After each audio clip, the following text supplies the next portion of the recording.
Hi, everyone, and welcome to our pre CPI episode. What happened last week? Well, not a lot happened last week. Basically, the market is now getting ready for a very important number, which is coming out on Tuesday, which is CPI. And in the meantime, the bonds kept on bleeding and our options expired worthless. We were correct about that. And the stock market corrected slightly because the bond yields were higher by about 25 to 30 basis points. I think it's important to try to put where we are in context and what the market is trying to do. Basically, the market is trying to assign odds to three different possibilities going forward. The first possibility is a hard landing. The second possibility is a soft landing. And the third possibility is no landing. Let me try to explain what I mean by these three possibilities. A hard landing is very obvious, i.e., the economy goes into recession and inflation gets reduced by a lowering in overall demand. And that is the easiest scenario to respond to with allocations because you just basically buy bonds, sell everything else, and go away for a year.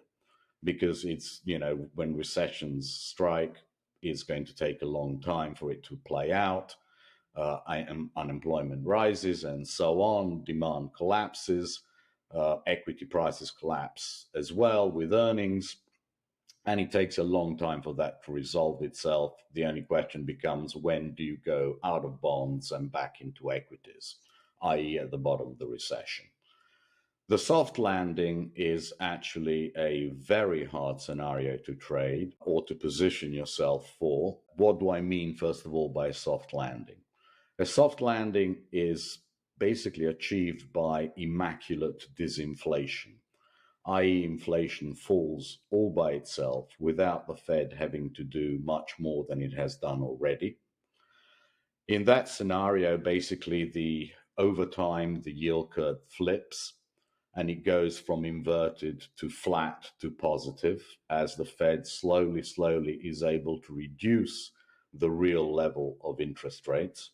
And let's face it, if interest rates go back down to the Fed's target of 2%, then you'd have Fed funds slowly going down towards 2.5%, and the long bonds would stay at 3.25%, 3%, something like that, and you have a flat to positively sloping yield curve.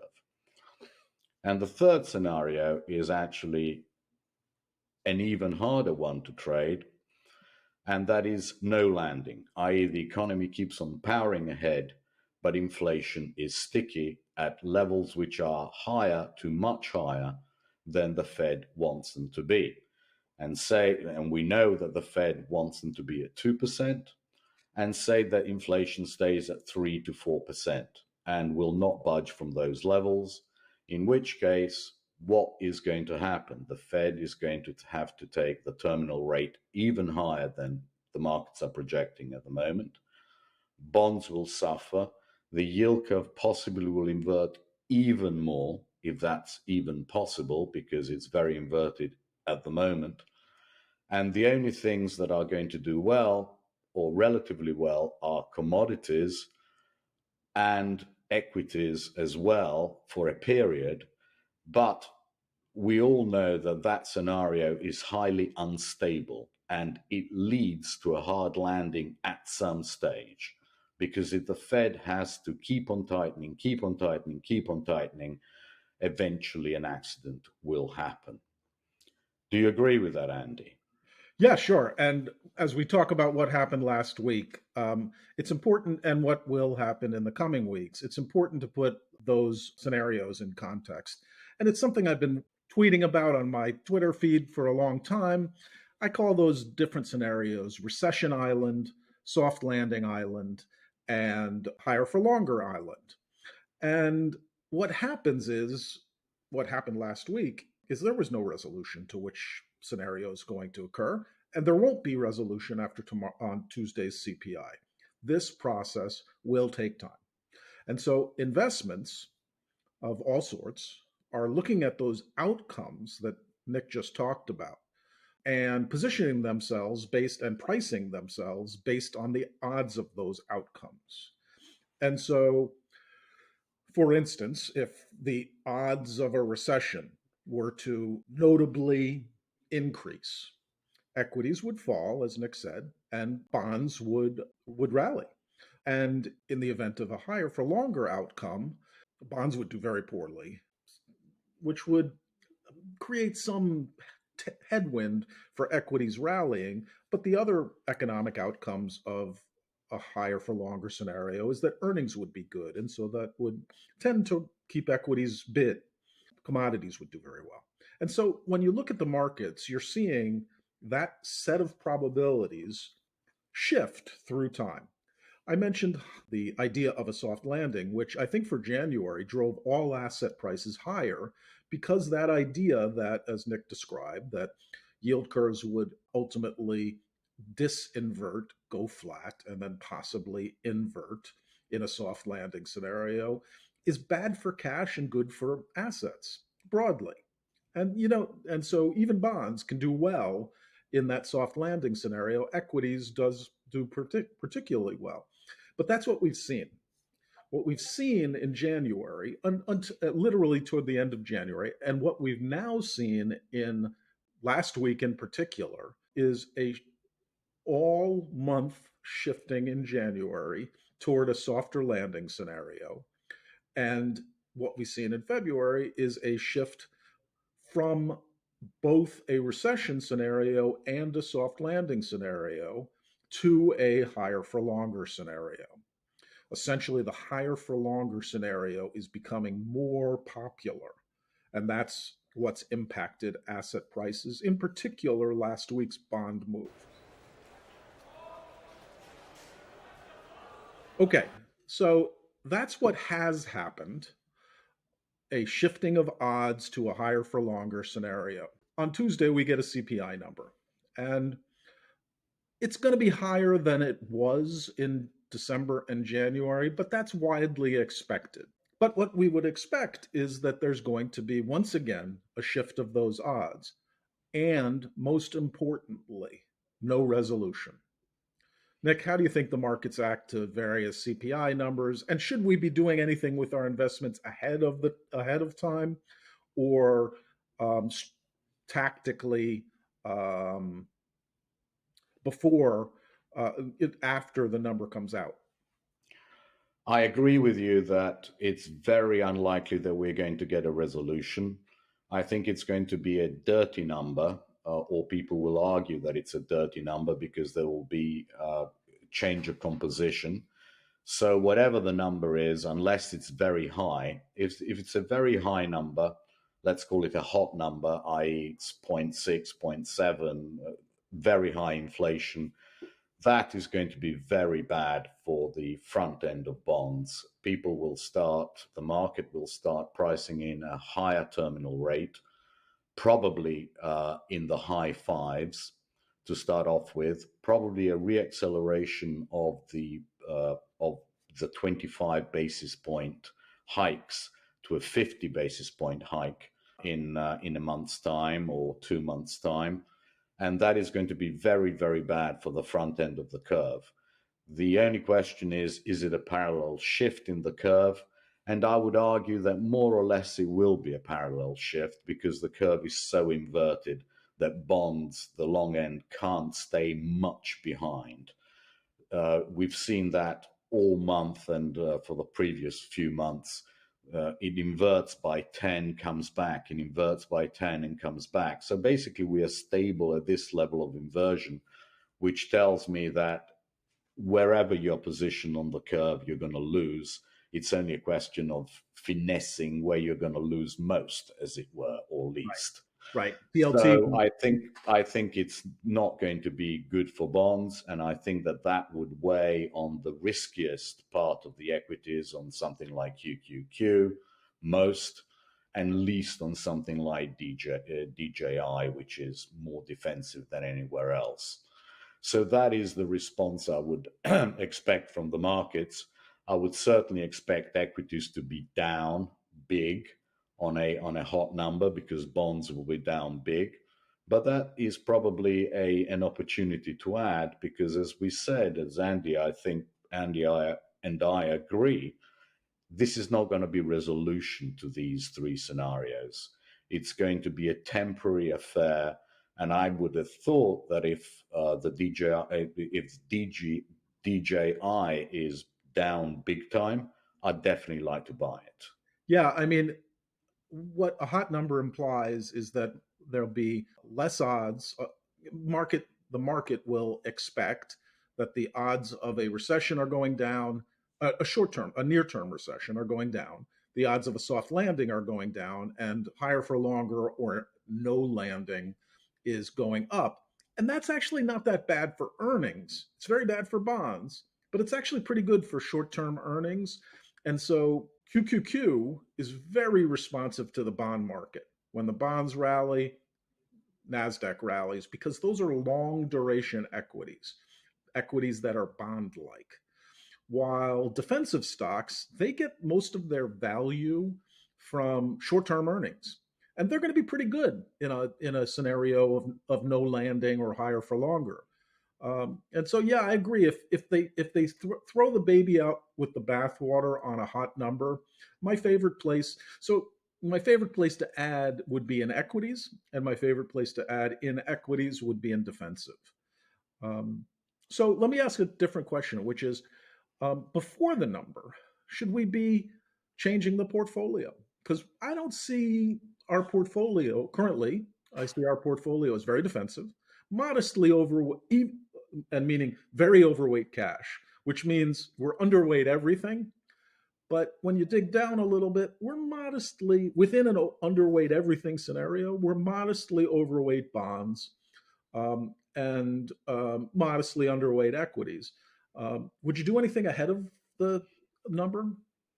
Uh, I would not do anything ahead of the number because I really don't see that we are anywhere. How shall I put it? We really don't have enough juice in it to be particularly worried. We are very balanced. As you said, we might be slightly long duration in the bonds, but that doesn't really worry me. I don't think that even on a very hot number, and even if things got out of hand with inflation, I don't think that long duration assets are going to move that far. I think we've seen the highs in bond yields, in long bond yields. I don't think we haven't seen the highs in twos, threes, fours, fives. Right. But I really wouldn't be too worried about TLT, for example. In fact, I'd be wanting to add to TLT on a really bad number at a level, and we'll discuss these levels later when I do the portfolio and orders presentation. Right. So I'm really not worried about before the number. I would use the number as an opportunity to add at levels to both equities and or bonds, depending what the number is. Right. And so the obvious question is, what about in a cold number? Because in a cold number, the knee jerk response, a cold number would potentially add probability to a soft landing, might add probability to and I think that would be the knee jerk response, and might add probability to a recession scenario. To me, the opportunity on a cold number scenario isn't to add, it's to lighten potentially equities if there is a knee jerk reaction. I would definitely agree with that, simply because we are so high on the multiple side of things. We're trading 18 times, forward earnings. I think, on a and let's talk about what the volatility is predicting. Volatility is predicting at least 100-point move in SPX over the course of Tuesday and Wednesday.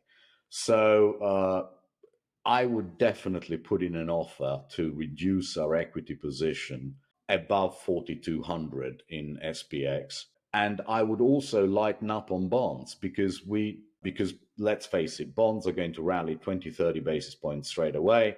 And I would sell them. Why? Because as we said, we are going to get no resolution to the arguments. The arguments are just going to take place at a different level of market pricing. But the arguments will continue. Which of the three scenarios that we've just talked about is going to win out? Equities are going to grind to a halt at 4,200 or 4,250 or 4,300. I don't care what the level is. At that level, I don't want to be long, just like I don't want to be long bonds at a yield sub 3.5%. So I think that whatever happens, it's an opportunity to lighten up on both sides of our portfolio, either lighten up on bonds or lighten up on equities. Right. And I agree completely. I think the big message we're trying to give about the future is that this probability shift between these three scenarios is going to be a theme you're going to hear from us, and imagine the market will start talking about them even more. And that no one number is going to resolve it. It's going to take months to resolve. And so we're defensive, we're in cash or and very short-term bonds. And that allows us to prune the portfolio when it's rich, add to the portfolio when it's cheap, until resolution occurs. And then when resolution is, to us, beginning to occur, we'll position ourselves accordingly. And I think this is very important. Anybody who tells you now that the odds of one of those three scenarios that we've been talking about is more than 50-50, i.e. 50-50 for one, 25-25, that they are leading you, I mean, they're not telling you the truth, or they're mispricing it. These three scenarios, while one might be slightly more likely than the other in terms of probabilities, none of them are over 50%, and you shouldn't be committing your money right now. Good. We agree. Nick will go through the ideas we've just described, and also will attach a PowerPoint slide of what we mean by the three islands as it relates to how asset prices will move.